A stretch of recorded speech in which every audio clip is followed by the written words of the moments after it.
Morning friends, তোমরা সবাই কেমন আছো? মনে হয় গরমে কেউই ভালো নেই।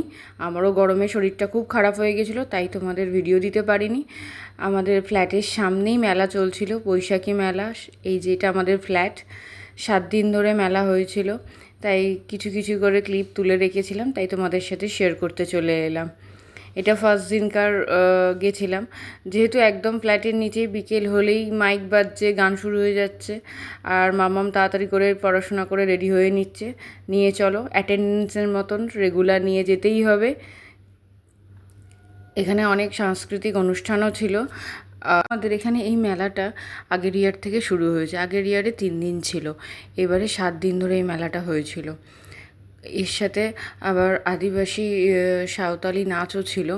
মাম্মাম আর আমি দাঁড়িয়েছিলাম, ওরা ওখান থেকে মামামকে ডাকছিল যে আসো। তারপর আবার মাম্মাম ওখানে গিয়ে ওদের সাথে একটু ডান্স করলো, খুব এক্সাইটেড, খুব মজা করেছে।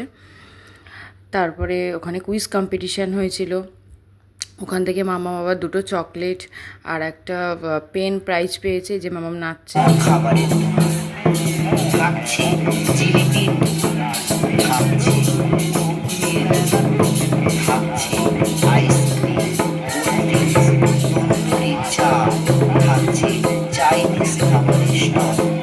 তবে আর দেরি কেন, এই আকর্ষণীয় চিত্রাকর্ষণ বৈশাখী মেলা চলবে 22শে এপ্রিল থেকে 28শে এপ্রিল পর্যন্ত। আপনারা অবশ্যই সপরিবারে আসলে আমাদের এই বৈশাখী মেলা তারাপুর পশ্চিমপল্লী ব্রাহ্মণ।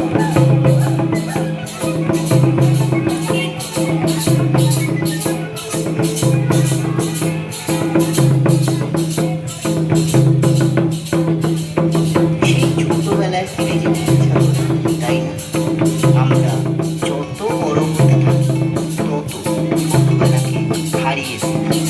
আসুন সবাই একসাথে এক হয়ে ফিরে যাই ছেলেবেলার সেই নতুন নাচের